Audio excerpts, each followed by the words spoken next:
tuned into Let's Talk Love Kenya, where we sit and discuss issues of love, unity, and family with the University of Nairobi's Dawn and media expert extraordinaire, Professor Herman Manyora, the man, the myth, and the legend himself. How are you doing, Prof? I'm doing wonderful.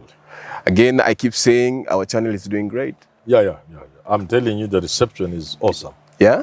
Oh, the people stop me in the streets now. People are talking about it? I've never been stopped that much. Really? Oh. And what are they saying, Prof? Oh, they're saying this is we've now started something that they didn't know that part of me was there. But there are so many parts of you, now Prof. want. So many parts of you. You're like talk about really people, about really issues, about really problems in families, and there are many people willing to share their stories with us. So moving forward, our viewers will never be bored at all. There will always be things we are talking, and there will be guests. There are many people willing to come on this platform. Yes, but you know there are certain things you need to take care of. Yeah. Before you open your mouth on a platform like this. If you have differed with your spouse, I will advise you before you come and parade it. Is there room for reconciliation? Yes, it's something you can sort out. I've been away for 2 years. I told him, no, are you married? No. Is he married? No. Are you dating? No. Is he dating? I don't know. My wish would be that you get back together. So if you want to come to my show and say about the bad things he did to you, that means it's irreparable now. You are burning the bridges. Ours is not to burn the bridges. Try and see if we can bring families together. If we can bring couples together. If you can bring the country together. We foster love here. Yes. All right, Prof. And this week, I've got a message from somebody who needs your help again. They're talking about money. You know, it's a time when a lot of families are crying that times are hard.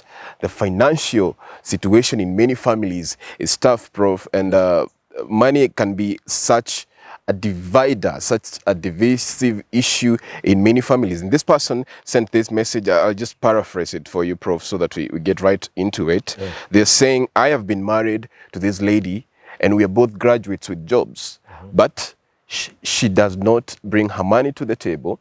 He says, earlier on in the marriage, I was okay as a man with all those chauvinism and men we believe we want to provide. So it told her you can use your money however you want. But he says it's reached a time when the money that he contributes to the marriage, to the family, is no longer, it's just not enough anymore. And she's not willing to reconsider now contributing to the food basket of the family. You know what? There are issues here. Issue number one, you looked at your wife's salary and say, mama, hii ni kidogo. That's what he says. Nikamwambia wacha ikae, I can handle it. Story that is almost flip the other side. Yeah? A colleague of mine, she's a teacher like me. The husband was a banker. It was quite some time back. She used to contribute to the family. And the husband was okay with it. Mm-hmm. Until he saw her pay slip. He fell down. It was too much? He said, please forgive me. Forgive me. You mean this is what you earn? And you have been contributing money in this home? Please forgive me.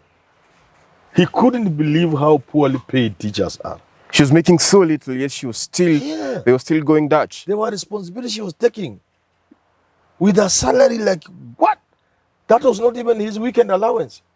To mean they had not shared their salaries in the beginning. You just were good friends, there's love in the family, and each kila mtu ana privacy. Yeah? No, you are just contributing a bit of which you can. Not many people are interested in finding out what others earn. But this was a university lecturer. So naturally, even you will think, your wife being a university lecturer, make a lot of money. She gets good money, and therefore if you hear she's the one who has paid fees once in a while, you are not bothered.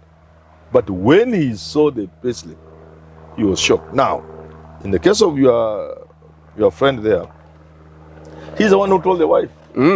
Now, once somebody has been used to using their money to give their brothers, their mothers, their salon, and then now you tell her bring in the house. That's the first problem. The second problem is to do with societal norms, if you wish, expectations. Society expects a man to fend for the woman. Times have changed, women are working, but that is still there. Let me tell you, even educated women, because I work with educated people myself, you can't get them more educated than where I work. You are the top, the apex of it. Yes, and I interact with all sorts of people. Again, I'm not just another boy from the village. No. I'm a village boy, but not just another village boy. So you expect I also interact with the big people. High class, high end. Even these educated people, even these people who are rich, somehow a woman still expects the man to foot the bill. And she keeps her money. Somehow, you know. So, and don't blame anybody. We have come from that background. We are walking out of it slowly. So, therefore, men must know that it is expected of them to feed their families. Regardless? It can't be regardless. But you see, that mature, sometimes we overdo it. We are so mature Prove ourselves. you are the man. Yeah. And so on, so. But like I say, if two people who love each other, it shouldn't get there. It shouldn't. Because if you love somebody and they love you, you are always sharing. It's unlikely that sharing will not include your incomes. They will know your income. They will know your abilities. You can see your wife earns well, but you know the responsibility she has at home, where she came from. Maybe the dad is not there or is not well. She has very bright younger siblings who need to go to school. Love should make you understand that, and vice versa. Love breeds openness. Openness. Prof, from this story, something I'm not quite getting, but you can help me there, is it's as if as people progress in a marriage, in a union like that, the dynamics of love or how it was defined tend to change. Maybe this is what affects the finances, because in the beginning you were willing to let her enjoy some privilege, but now you're feeling, no. Does it change how you see your spouse over time? Love can be understood in many ways. But in marriage, there's something else that comes in. Quite often the elephant in the room, responsibility. So to balance between love and responsibility is also not a very small matter. In other words, love is not enough. Let's just be open like that. Love is not enough. It is critical, it's essential, but you cannot, people say crudely, you cannot eat rav. I can't eat rav. You know, rav can't pay rent. Money pays will have rent. to be paid. I know when we were young, we used to say we can live on a tree so long as we love each other. Yeah? The reality, however, is that You get older and it changes. Yeah. So reality dawns around you inside the marriage. Responsibilities being to come, the children come, they need to go to school, you need to pay mortgage, you need to build a small house at home. And responsibilities can also bring strain on a relationship. The more the responsibility, the more stress, and the more stress, the danger that love will suffer. So that's why it's critical in a relationship to make sure your love is ever fresh, ever green. You keep renewing it. Okay. You keep renewing and reviving your love. You don't say because I have it, you lock it in somewhere, it is permanent. No, it will grow. It will go bad. Love is something you renew, and you look at strategies you need to employ to renew. There are ways to do that. Yeah, their children have come in. The woman, the temptation is to sacrifice you and then concentrate on the children. That may not be the case. You know, money may take you away from home. That shouldn't necessarily be the case. So it's a question of balancing. Some things they look like they are so important that you can sacrifice family and love. Then you ask yourself at the end, sasa your person that I'm telling in the end. in the end. But how far is the end? Because you find a lot of men, it's later in life you realize maybe I didn't spend enough time with my wife or kids, and there's all this money, but that love faded. Love is everything. I've had people telling me, as recently as last year, some lady friend of mine told Manyora, I have to go and study. Yeah? I have to go and study. That's a lady. Yeah, and I'm happy there's also a job I've gotten. And my husband may not be willing to accompany us, but I have to go. It will be a question of who goes with the children, but we are still married. I told her, then, do you love your husband? She said, yes. I told her, I doubt. Go back and review your love. You can't tell me you can walk out of your marriage and your relationship to go away for 5 years. For money, essentially. Just for to get a PhD or to get some little money. That's not love. It's love that will determine what you do. Even, you can still go. as a product of the love. We've discussed. You say, hey, mami, tukikaa hapa, in the next 5 years, we shall still be here. We'll be worse than we are today. So you go. So you agree? It is possible. But that one was sacrifice. Mm-hmm. You sacrifice your love, your family, your husband. That's not love. Anything that is a product of love. Because I'm saying, love must have some eyes to see. Blind love is the one of Form 2. If I don't see you, I don't eat. And that is for Form 2 and Form Something 3. you wake up from. When mature love must have eyes. In fact, the issue you are addressing here is could not have arranged any people do what they should do. Responsibility. In other words, don't go into a relationship before you know each other. By the time you advance, you are dating to marriage, you must know what I earn and must know what you earn. I must know the problems you have, challenges with your family.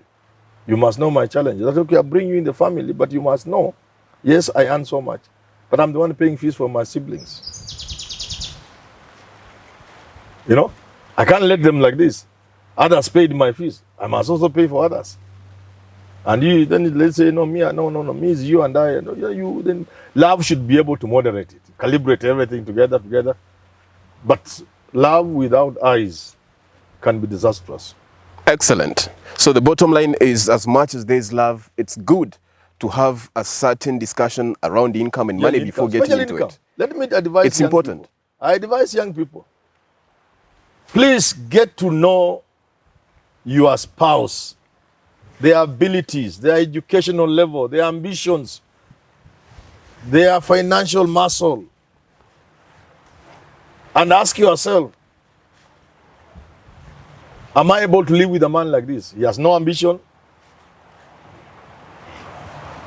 He doesn't have sufficient education. He has no ambition of increasing. He doesn't have an income.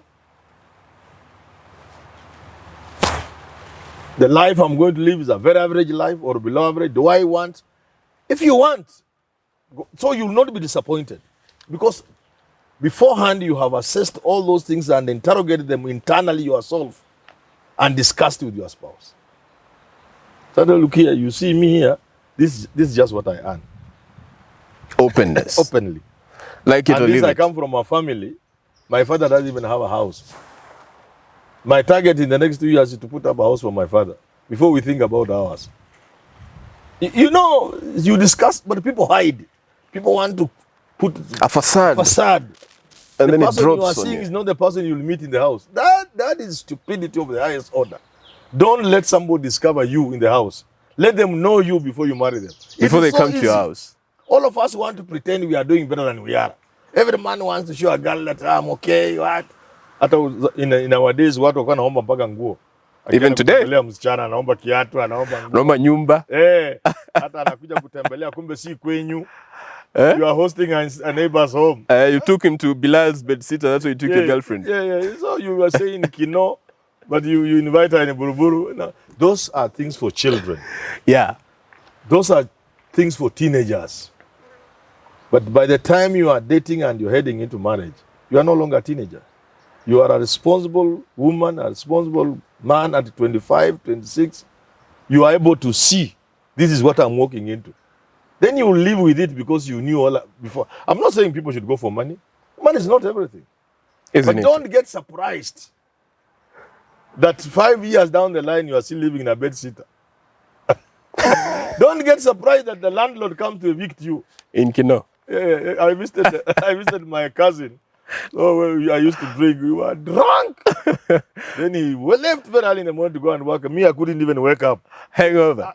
The landlord came with the German, ile makafuli ya German. This size. So how do you deal with them? It's not your house? I couldn't even move from the bed. And the rent is 300 shillings. In those days. God damn.